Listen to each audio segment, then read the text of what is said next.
স্বাস্থ্যসেবাকে সহজলভ্য করতে হবে জনগণের কাছে। আমাদের সরকার আমরা সেই ব্যাপারে বদ্ধপরিকর, প্রতিশ্রুতিশীল। অনেক গবেষণা জিল্লুর রহমান সাহেব করেছেন। I really praise it. I don't have any complaint against this thing. Everything he has raised very nicely, problems and prospects. সমস্যা উনি চিহ্নিত করেছেন, কিভাবে উত্তরণ যাবে উনি সাজেশন দিয়েছেন। দেয়ার মাইট বি সাম শর্টকামিংস, হয়তো কোনো কিছু বাদ পড়েছে, হয়তো কোনো সাজেশন আরও অ্যাড করতে পারতেন, but it is very nicely arranged statement he has presented in this seminar.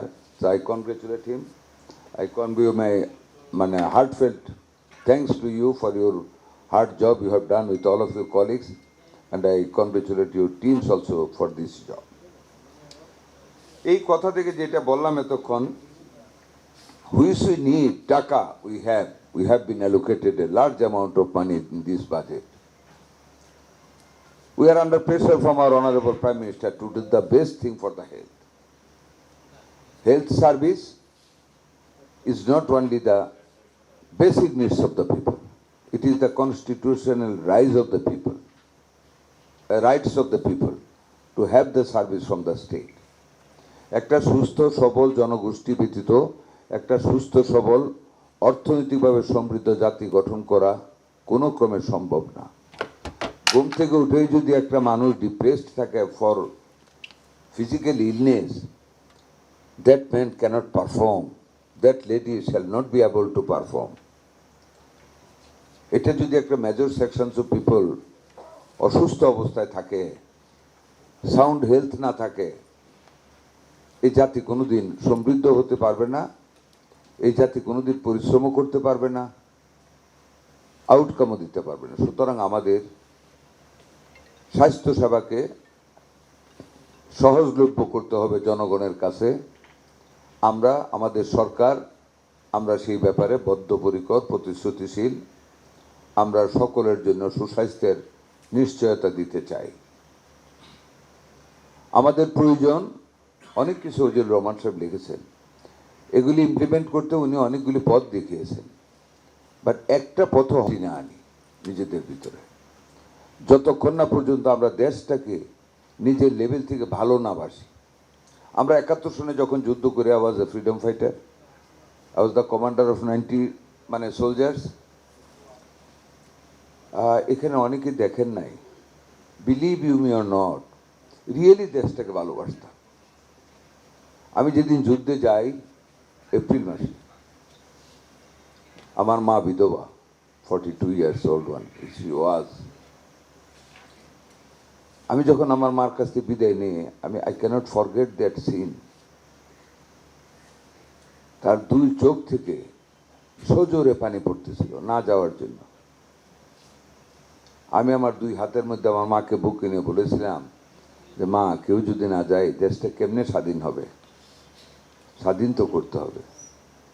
মা স্বাধীন কি জিনিস সেটা বুঝতে চায় না, তার সন্তানকে চায়, কিন্তু গিয়েছিলাম। We had a real love for the nation, দেশটাকে স্বাধীন করার জন্য।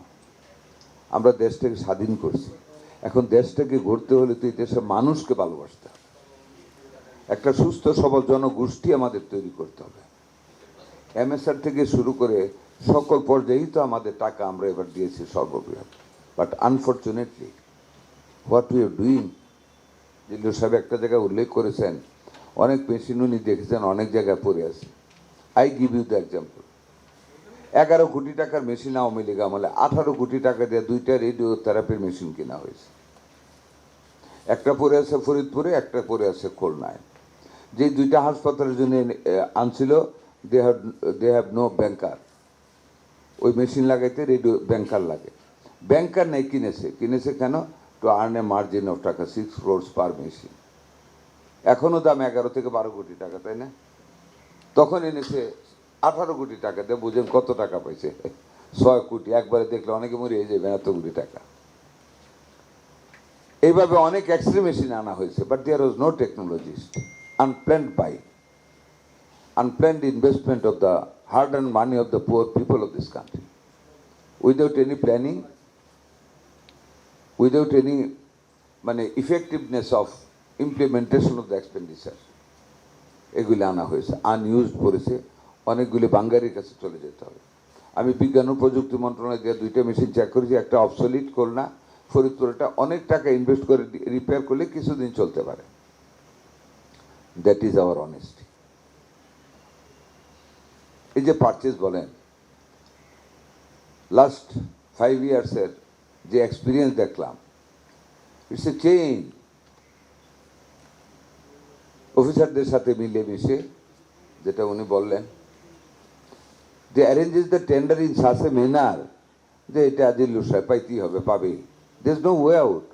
এত বড় এক্সপিরিয়েন্স দেয় যে 5 বছরের মিনিমাম 10,000 কোটি টাকা ট্রানজ্যাকশন থাকতে হবে। আর এই 10,000 কোটি টাকা ট্রানজ্যাকশন করার মানে সৌভাগ্যবান সোনার চামচ মুখে নিয়ে জন্ম করা বাঙালি আমরা কয়জন?